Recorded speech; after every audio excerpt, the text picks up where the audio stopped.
ओम शांति, ओम शांति, ओम शांति। आज प्यारे बाबा के अव्यक्त रूप से हम बच्चों से मुलाकात होगी। हम सभी सारा दिन विशेष अपने ऊपर अटेंशन रखेंगे और शाम को ऑनलाइन बाबा से मिलन मनाएंगे, जैसा कि हर बारी अभी चल रहा है। तो बाबा हम बच्चों के बीच सूक्ष्म में आएंगे और हम सभी की वरदानों और शक्तियों से झोली भरपूर करेंगे। इसलिए कोई ना कोई अपने अंदर संकल्प लेकर बैठे कि आज मुझे बाबा से वरदान लेना है, आज मुझे बाबा से शक्ति ग्रहण करनी है। ऐसा संकल्प करते हुए हम बाबा से मिलन मनाएंगे तो उसी वरदान का हम स्वरूप बन जाएंगे। क्योंकि बाबा पहले हम बच्चों को साकार में पालना की, फिर अव्यक्त रूप में, और अभी अव्यक्त और साकार दोनों का उससे भी ऊपर की स्टेज है। तो अभी बाबा हम बच्चों को इतना भरपूर कर रहे हैं कि जो बिल्कुल ही अब अंत समय आ गया है कि जितना लेना चाहो बाबा से ले लो। फिर कोई बंधन नहीं रखा है बाबा ने। और अब जैसे लास्ट मोमेंट होता है उसमें कहते हैं चलो सब स्टॉक खाली करो, होता है ना। जैसे कोई दुकान बदली होनी होती है या किसी को कुछ वो करना होता है तो कहते हैं चलो अब स्टॉक खाली करो। तो स्टॉक खाली करते हैं तो सस्ते रेट पर भी बहुत सारी चीज़ें मिल जाती हैं। ऐसे ही अभी वो समय है जो कम पुरुषार्थ से भी हम ज़्यादा प्राप्तियां कर सकते हैं। इसलिए इस समय का हमें पूरा पूरा लाभ लेना है। तो आज हम सभी, हाँ जी मेरा बेड हिला। तो आज बाबा के 13 तारीख के महावाक्य हैं। बाबा बोले, मीठे बच्चे, तुम बाप के पास आए हो अपनी सोई हुई तकदीर जगाने। तकदीर जगना माना विश्व का मालिक बनना। मीठे बच्चे, तुम बाप के पास आए हो अपनी सोई हुई तकदीर जगाने। तकदीर जगना माना विश्व का मालिक बनना। प्रश्न है, कौन सी खुराक तुम बच्चों को बाप समान बुद्धिवान बना देती है? बाबा बोले, यह पढ़ाई है तुम बच्चों के बुद्धि की खुराक।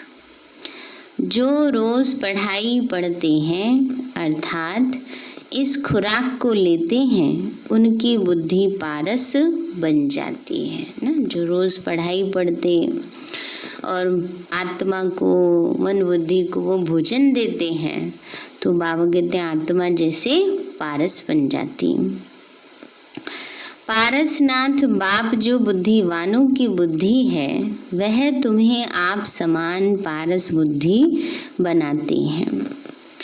गीत है, तकदीर जगाकर आई हूँ, नई दुनिया बसाकर लाई हूँ। ओम शांति। गीत की लाइन सुनकर के मीठे मीठे बच्चों के रोमांच खड़े हो जाने चाहिए। है तो कॉमन गीत, परंतु इसका सार और कोई नहीं जानते। बाप ही आकर गीत शास्त्र आदि का अर्थ समझाते हैं। मीठे मीठे बच्चे यह भी जानते हैं कि कलयुग में सबकी तकदीर सोई हुई है और सतयुग में सबकी तकदीर जगी हुई है। सोई हुई तकदीर को जगाने वाला और श्रीमत देने वाला अथवा तदबीर बनाने वाला वो एक ही बाप है। वही बैठ बच्चों की तकदीर जगाते हैं। जैसे बच्चे पैदा होते हैं और तकदीर जग जाती है। बच्चा जन्मा और उनको यह पता पड़ जाता है कि हम वारिस हैं। हूबहू यह फिर बेहद की बात है। बच्चे जानते हैं कल्प कल्प हमारी तकदीर जगती है फिर सो जाती है। पावन बनते हैं तो तकदीर जगती है, पावन गृहस्थ आश्रम कहा जाता है। आश्रम अक्षर पवित्र होता है। पवित्र गृहस्थ आश्रम। पहले क्या था? गृहस्थ आश्रम था, है ना। पहले गृहस्थी आश्रम कहते थे ना, अभी क्या है? गृहस्थी बोझ है ना। तो बाबा कहते हैं बच्चे पवित्र गृहस्थ आश्रम, और फिर उसके अगेंस्ट है अपवित्र पतित गृहस्थ आश्रम। अभी बोझ नहीं हो गई है। अभी सबसे पूछो तो टेंशन में घिरे रहते हैं, कहते क्या करें, घर गृहस्थी के बड़े झंझट है ना। अभी विकारों का है बोझ, व्यसनों का बोझ है। यही पहले एक कमाता था, 10 जने खाते थे। अब 10 जने कमाए तो भी एक को नहीं खिला सकते, कहेंगे मैं इनका खर्चा उठाऊं, कह देते हैं ना, मैं क्यों करूं इनके लिए। एक के लिए भी करने का नहीं रहता है।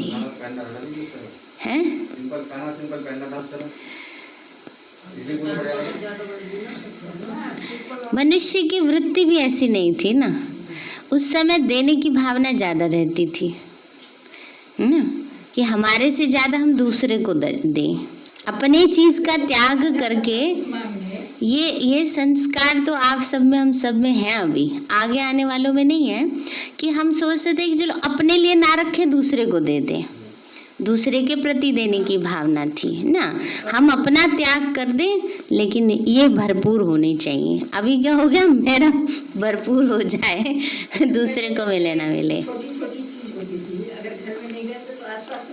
हाँ, आजकल कोई नहीं मांगता। कोई चीज अपने पास नहीं होती थी, सोचते थे पड़ोस से ले आओ। लेकिन आजकल वो समय नहीं है। अगर नहीं है तो ले लेते थे। सही बात है। तो पहले एक फोन होता था सारे मोहल्ले के लिए कि अच्छा फलाने के यहाँ पर है, हमारा फोन वहाँ कर देना। कोई काम होता था तो अच्छा वहाँ से कर आते हैं। आजकल तो अपने अपने अलग अलग है, तो भी सोचते हैं एक नहीं, एक से काम नहीं चलता, 2 लेने पड़ते हैं। तो बाबा कहते हैं बच्चे गृहस्थ धर्म तो सबका है, अभी आश्रम नहीं कहेंगे। जानवरों में भी है, बच्चे तो सब पैदा करते ही हैं, जानवरों को भी तो गृहस्थ कहेंगे, गृहस्थ धर्म में है। अब बच्चे जानते हैं हम स्वर्ग में पवित्र गृहस्थ आश्रम में थे, देवी देवता थे, उन्हों की महिमा भी गाते हैं, सर्वगुण संपन्न 16 कला संपूर्ण। तुम खुद भी गाते थे, अब समझते हो कि हम मनुष्य से देवता फिर से बन रहे हैं। गायन भी है मनुष्य से देवता किए, करत न लागी वार। तो बाबा कहते बच्चे अभी हम मनुष्य से देवता बनते, ब्रह्मा विष्णु शंकर को भी देवता कहते हैं। ब्रह्मा देवताय नमः, फिर कहते हैं शिव परमात्माय नमः। अभी उसका अर्थ भी तुम बच्चे जानते हो, वह तो अंधश्रद्धा से सिर्फ कह देते हैं। अब शंकर देवताय नमः कहेंगे, शिव के लिए कहेंगे शिव परमात्माय नमः, तो फर्क हुआ ना, वह देवता हो गया, वह परमात्मा हो गया। शिव और शंकर को एक कह नहीं सकते। तुम बच्चे जानते हो हम बरोबर पत्थर बुद्धि थे, अब पारस बुद्धि बन रहे हैं। देवताओं को तो पत्थर बुद्धि नहीं कहेंगे, फिर ड्रामा अनुसार रावण राज्य में सीढ़ी उतरनी ही है। पारस बुद्धि से पत्थर बुद्धि बनना है। सबसे बुद्धिवान तो कौन है? एक बाप है, शिव बाबा है। अभी तुम्हारी बुद्धि में दम नहीं रहा है, बाप उनको बैठ पारस बुद्धि बनाते हैं। तुम यहाँ आए हो पारस बुद्धि बनने। पारसनाथ के भी मंदिर हैं, बाबा कहते हैं पारसनाथ के भी मंदिर हैं, वहाँ मेले लगते हैं, परंतु यह किसी को पता नहीं कि पारसनाथ कौन है। कौन है? शिव बाबा है, जिसकी याद से हम सब पारस बुद्धि बनते हैं। पारस बुद्धि बना रहा है बाबा। सोने की बुद्धि होगी सतयुग में, अभी क्या है? पारस है। पारस की विशेषता क्या है? लोहे को भी छुए तो सोना बनाते। तो बाबा कहते हैं अभी हम अपना भी कल्याण करते तो दूसरे का भी कर सकते हैं ना। सतयुग में अपना कल्याण हुआ रखा है ना। सोना सोने को, लोहे को, किसी को भी छुए तो थोड़ी सी सोना बन जाएगा, तो जो है सो रहेगा। तो सतयुग में तो जो हमने प्राप्तियां कर ली वैसे हम रहेंगे, चेंज नहीं हो सकते हैं। लेकिन इस समय हम जैसा मर्जी पुरुषार्थ करके जो मर्जी पद पा सकते हैं और अपने संग के रंग से औरों को भी वो प्राप्ति करा सकते हैं। तो बाबा कहते हैं बच्चे, पारसनाथ के भी मंदिर हैं, वहाँ मेले लगते हैं, परंतु यह किसी को पता नहीं कि पारसनाथ कौन है। वास्तव में पारस बनाने वाला तो बाप ही है, वो है बुद्धिवानों की बुद्धि। यह ज्ञान है तुम बच्चों के बुद्धि की खुराक। इससे बुद्धि कितना पलटती है। यह दुनिया है कांटों का जंगल, कितना एक दो को दुख देते हैं। अभी तो है तमो प्रधान रौरव नर्क। गरुड़ पुराण में तो बहुत रोचक बातें लिख दी हैं। अभी तुम बच्चों की बुद्धि को खुराक मिल रही है, बेहद का बाप खुराक दे रहे हैं। यह पढ़ाई है, इसको ज्ञान अमृत भी कह देते हैं। कोई जल आदि है नहीं, आजकल सब चीजों को अमृत कह देते हैं। गंगा जल को भी अमृत कहते हैं। देवताओं के पैर धोकर पानी रखते हैं, उसको भी अमृत कहते हैं। अब यह भी बुद्धि से समझने की बात है। यह अंजलि अमृत है व पतित पावनी गंगा का जल अमृत है। अंजलि जो देते हैं वह ऐसे नहीं कहते कि यह पतितों को पावन बनाने वाला है ना। बाबा ने कहा अंजलि कहते हैं इसको। जब कहीं कृष्ण मंदिर में जाते हैं तो ऐसे हाथ करते हैं, संजलि में जल देते हैं ना, तो बाबा ने कहा उससे थोड़ी कोई पतित से पावन बन जाएंगे, चाहे उसमें गंगा जल ही क्यों ना हो, लेकिन उससे पावन नहीं बनेंगे। कैसे बनेंगे? ज्ञान गंगा जल से पावन बनेंगे। तो गंगा जल के लिए कहते हैं पतित पावनी है। कहते भी हैं मनुष्य मरे तो क्या डाल दो मुंह में? गंगा जल मुख में डाल दो।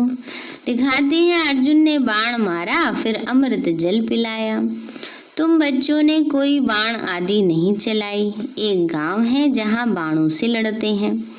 वहां के राजों को ईश्वर का अवतार कहते हैं। अब ईश्वर का अवतार तो कोई हो नहीं सकता। वास्तव में सच्चा सच्चा सद्गुरु तो एक ही है, जो सर्व का सद्गति दाता है, जो सभी आत्माओं को साथ ले जाते हैं। बाप के सिवाय वापस कोई भी ले जा नहीं सकते। ब्रह्म में लीन हो जाने की भी बात नहीं है। बाबा कहते हैं कोई ब्रह्म में भी लीन नहीं हो सकते हैं। यह नाटक बना हुआ है, सृष्टि का चक्र अनादि फिरता ही रहता है। वर्ल्ड की हिस्ट्री ज्योग्राफी कैसे रिपीट होती है, यह अभी तुम बच्चे जानते हो और कोई नहीं जानता। मनुष्य अर्थात आत्माएं अपने बाप रचयिता को भी नहीं जानती। अभी मनुष्य आत्माएं अपने पिता परमात्मा को जानती हैं? नहीं जानती। अगर जानती होती तो ढूंढती क्यों? इसलिए बाबा कहते बच्चे जिसको याद करते हैं वो गॉड फादर। हद के बाप को कभी गॉड फादर नहीं कहेंगे। गॉड फादर अक्षर बहुत रिस्पेक्ट से कहते हैं। उनके लिए ही गाते हैं पतित पावन दुख हरता सुख करता। एक तरफ कहते हैं वह दुख हरता सुख करता है, और जब कोई दुख होता है वह बच्चा आदि मर जाता है तो कह देते हैं ईश्वर ही क्या करते हैं? सुख दुख देते हैं। भगवान तुमने बड़ा दुखी कर रखा है हमें कह देते हैं ना ऐसे। अब भला भगवान को क्या पड़ी है जो हमें दुखी करेंगे? वो तो सुख का सागर है, सुख ही देते हैं। ये तो मनुष्य अपने कर्मों अनुसार दुख भोगता है, तो और कुछ समझ नहीं आता तो क्या करता है? भगवान तुमने दुखी कर रखा है ना। जैसे लौकिक में होता है ना, बच्चे को कुछ काम बिगड़ जाता है, मम्मी आपने परेशान कर दिया, पापा आपने ऐसा कर दिया है ना। उन पर डाल देते हैं। ऐसे ही जो मम्मी पापा से बड़े हो जाते हैं, मम्मी पापा भगवान जी पे डाल देते हैं ये आपने भगवान ऐसा कर दिया। तो बाबा ही कहते हैं बच्चे कहते हैं ईश्वर ने हमारा बच्चा ले लिया, ये क्या किया। अब महिमा एक गाते हैं और फिर कुछ होता है तो ईश्वर को गालियां देते। कहते भी हैं ईश्वर ने बच्चा दिया, फिर अगर उसने वापस ले लिया तो तुम रोते क्यों हो। अब बाबा कहते हैं जिसकी चीज थी उसने ले ली तो फिर परेशानी क्या हो रही है। कहते इतने दिन तो हमने पाला दिया भगवान ने, पाला तो हमने, कह देते हैं। तो बाबा कहते हैं बच्चे फिर वापस ले लिया तो तुम रोते क्यों हो। ईश्वर के ही तो पास गया ना। सतयुग में कभी भी कोई रोते नहीं। बाप समझाते हैं रोने की तो कोई दरकार ही नहीं है।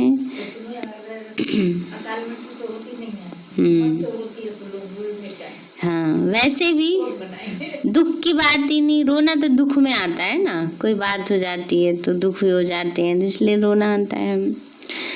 तो बाबा कहते हैं बच्चे वहां तो कुछ ऐसी बात ही नहीं है। आत्मा को अपने हिसाब किताब अनुसार जाए दूसरा पार्ट बजाना है। ज्ञान न होने के कारण मनुष्य कितना रोते हैं, जैसे पागल हो जाते हैं। यहाँ तो बाप समझाते हैं अम्मा मरे तो भी हलवा खाना बीवी मरे तो भी हलवा खाना। अच्छा, किसी के सबके अलग अलग रिवाज होते होंगे।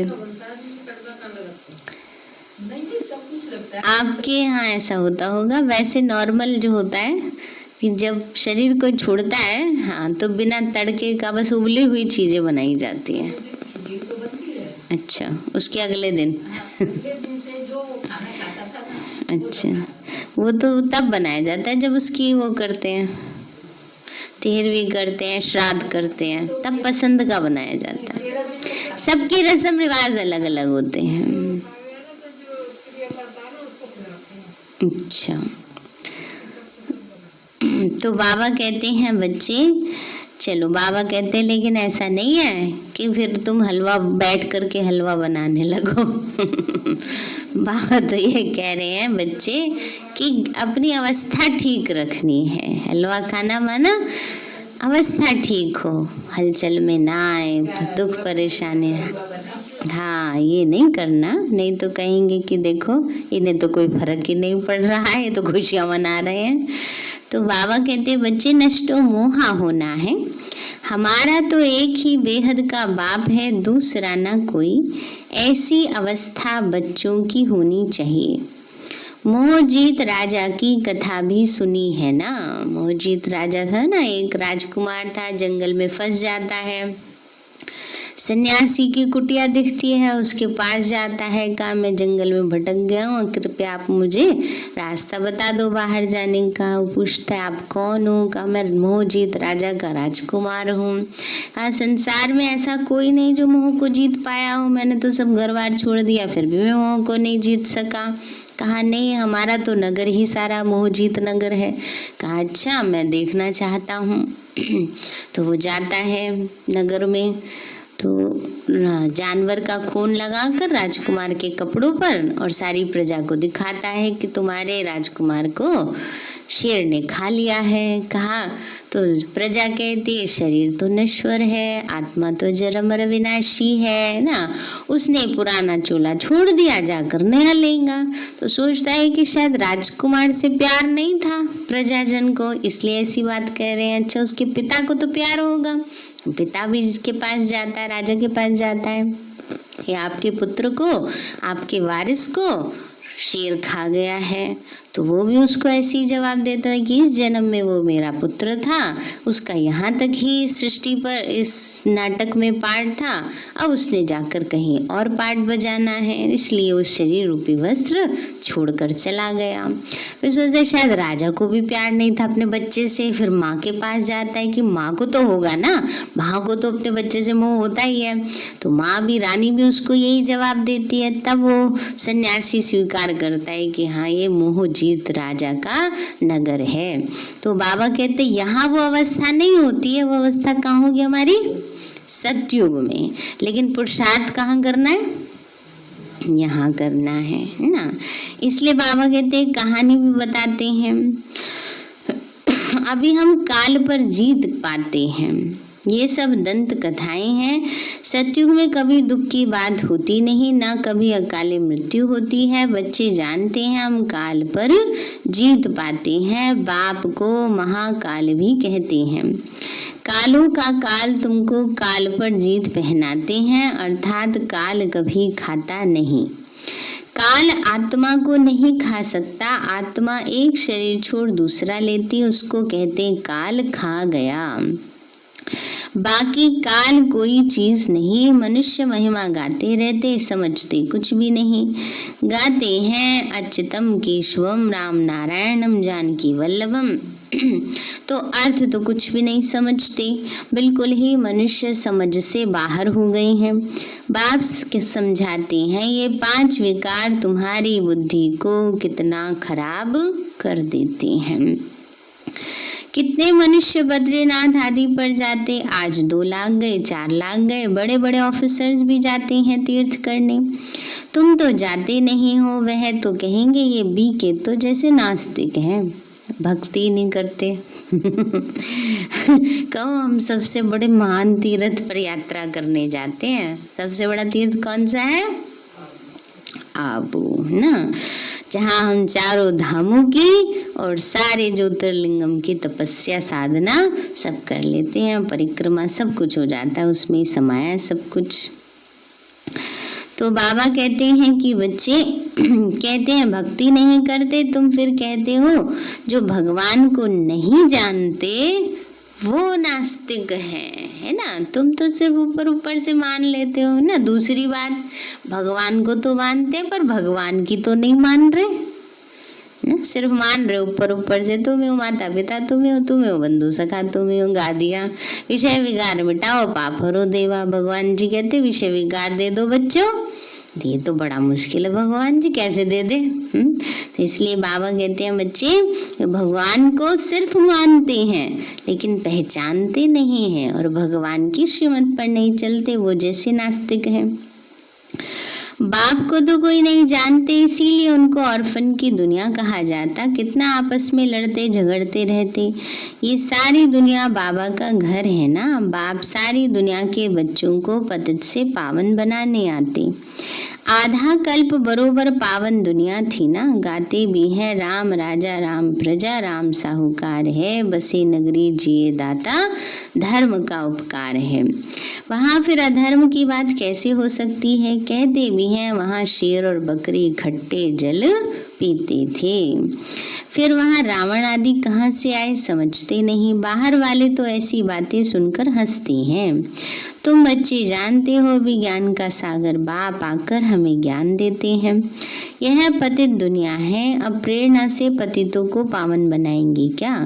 बुलाते हैं हे पतित पावन आओ, आकर हमको पावन बनाओ। तो जरूर भारत में ही आता होगा। अब भी कहते हैं मैं ज्ञान का सागर आया हूँ, तुम बच्चे जानते हो शिव बाबा में ही सारा ज्ञान है। वही बाप बैठ बच्चों को ये सब बातें समझाते हैं। शास्त्रों में सब है दंत कथाएं, नाम रख दिया है व्यास भगवान ने शास्त्र बनाए। अब वह व्यास था भक्ति मार्ग का, यह है व्यासदेव। व्यासदेव ना शिव बाबा, और हम उसके बच्चे सुखदेव।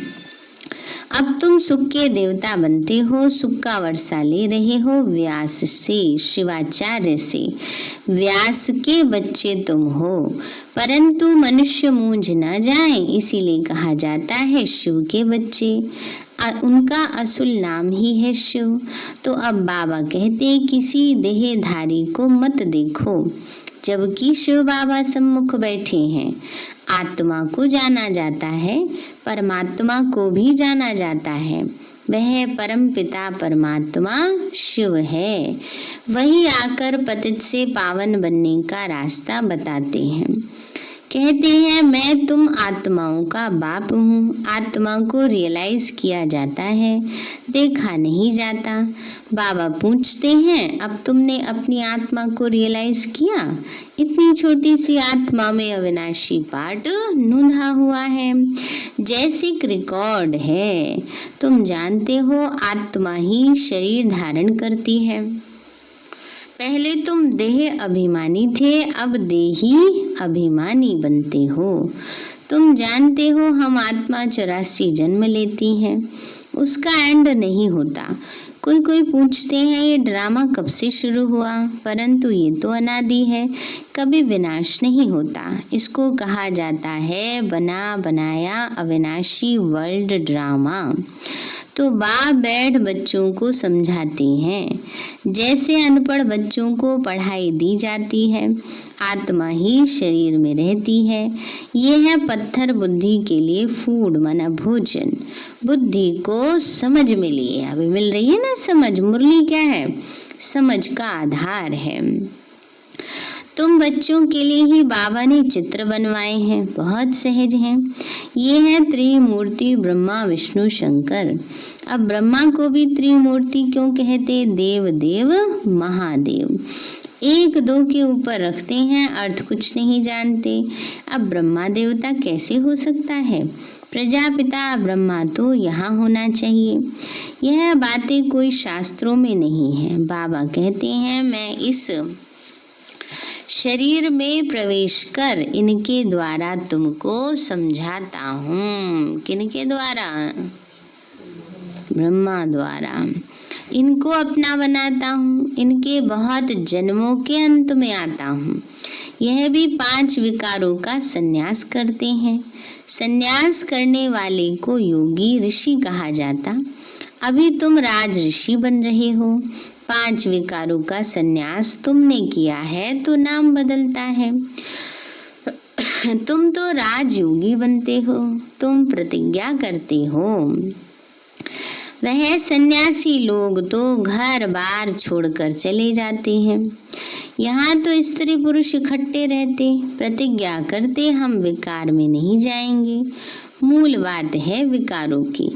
तुम बच्चे जानते हो शिव बाबा रचयिता है, वह नई रचना रचते। वह बीज रूप सत चित आनंद का सागर है, ज्ञान का सागर है। स्थापना विनाश पालना कैसे करते यह बाप जानते हैं, मनुष्य नहीं जानते। शिव बाबा ये कर्तव्य कैसे कराते ये बाबा हम बच्चों को समझाते हैं, मनुष्य तो जानते नहीं। फट से कह देते हैं तुम बी के तो दुनिया का विनाश करेंगे। पहले कह देते थे ना लोग कि तुम्हें तो विनाश विनाश लगी रहती, विनाश कहते हैं। अब तो दुनिया वाले कह रहे विनाश होने वाला है। थोड़ा सा तेज आ जाता भूकंप।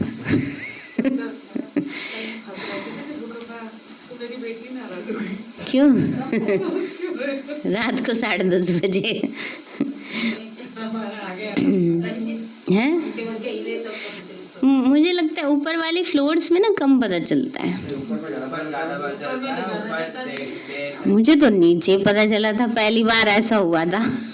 ये नीचे इतनी तेज बेड हिला। अच्छा। 10:30 बजे यहाँ आया था, तेज ही आया था।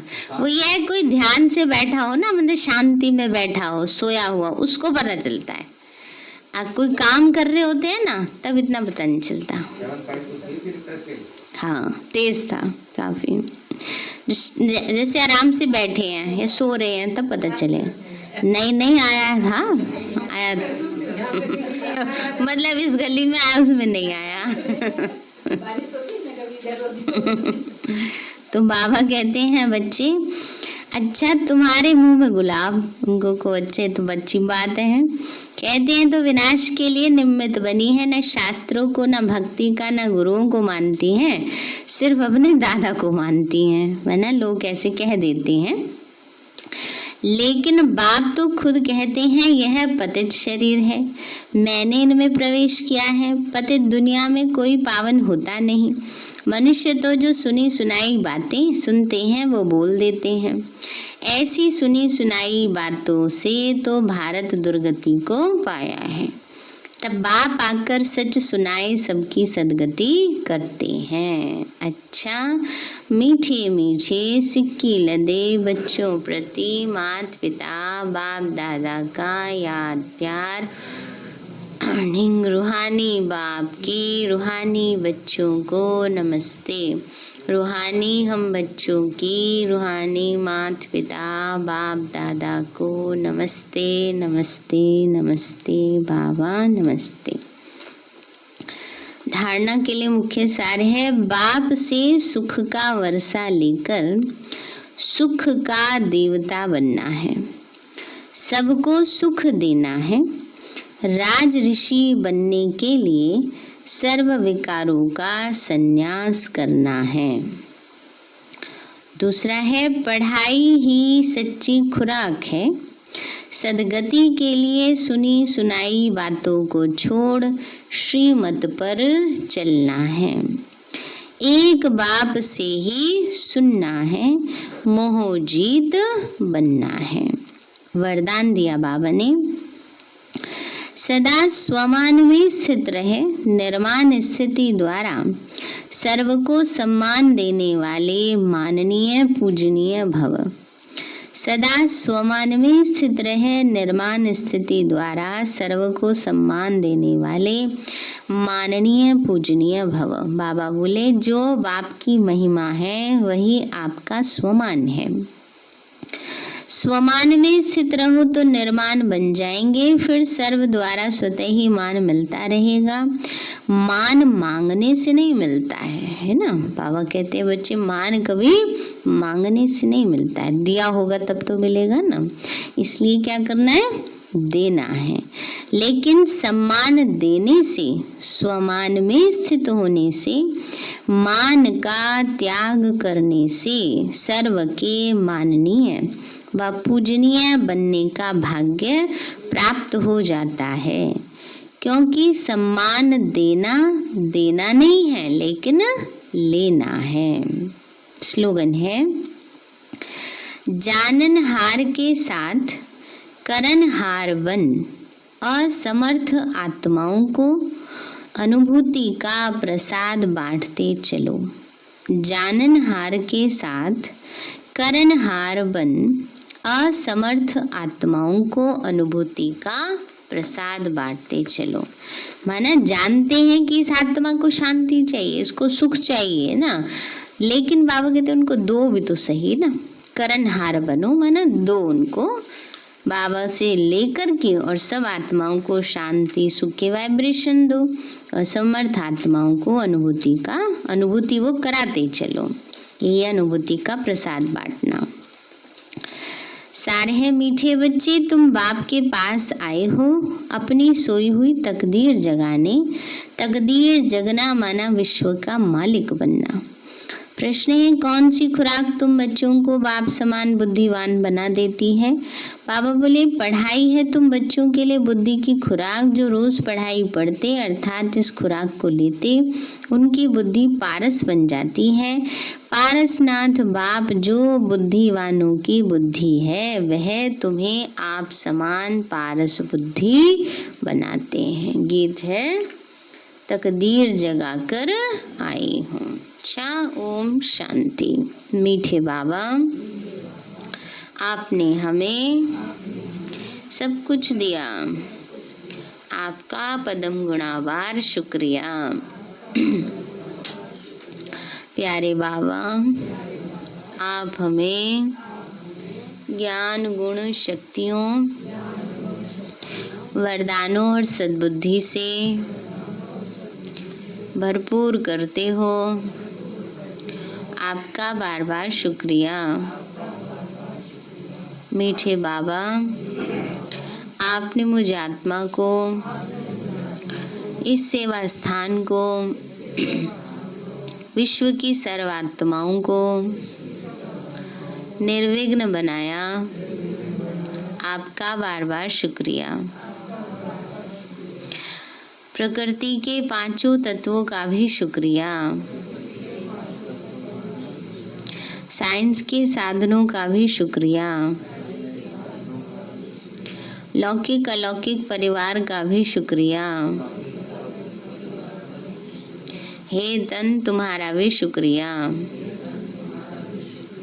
विश्व की सर्वात्माओं का और ब्रह्मांड की सारी शक्तियों का सब प्रकार का सहयोग देने के लिए शुक्रिया। मीठे बाबा, मुझ आत्मा ने जाने अनजाने में जिन भी आत्माओं को मनसा वाचा कर्मणा दुख दिया है, मैं उन सभी से क्षमा चाहती हूँ। मुझे क्षमादान दिलाओ। और जिन आत्माओं ने मुझे दुख दिया है, विघ्न रूप बने हैं, मैं उन सभी को दिल से क्षमा करती हूँ। सबका कल्याण हो, सबको सुख शांति सद्बुद्धि मिले और बाबा के सेंटर की सेवाएं खूब बढ़ती जाएं। शिव बाबा से सारी शक्तियां मुझ आत्मा में समा रही हैं, पूरे शरीर में फैल रही हैं, पूरे घर में फैल रही हैं, पूरे देश पूरी दुनिया में फैल रही हैं। सब प्रकार के वायरस नष्ट होते जा रहे हैं। मैं आत्मा परम धाम में चमकती हुई मणि हूँ। सतयुग में पावन देवताई शरीर में हूँ। मैं अष्टभुजाधारी देवी दुर्गा हूँ। विघ्न विनाशक गणेश हूँ। मैं बाबा की छत्र छाया में पलने वाली सर्वश्रेष्ठ ब्राह्मण आत्मा हूँ। मैं फरिश्ता हूँ। आज प्यारे बाबा आएंगे तो सभी ध्यान सारा दिन अपने ऊपर विशेष अटेंशन रखेंगे और शाम को ऑनलाइन बाबा से मिलन मनाएंगे। मेरे साथ सब कुछ बहुत अच्छा होगा। मेरे साथ सब कुछ बहुत अच्छा होगा। मेरे साथ सब कुछ बहुत अच्छा होगा। मेरे साथ सब कुछ बहुत अच्छा होगा। मेरे साथ सब कुछ बहुत अच्छा होगा। मेरे साथ सब कुछ बहुत अच्छा होगा। मेरे साथ सब कुछ बहुत अच्छा होगा। मेरे साथ सब कुछ बहुत अच्छा होगा। मेरे साथ सब कुछ बहुत अच्छा होगा। ओ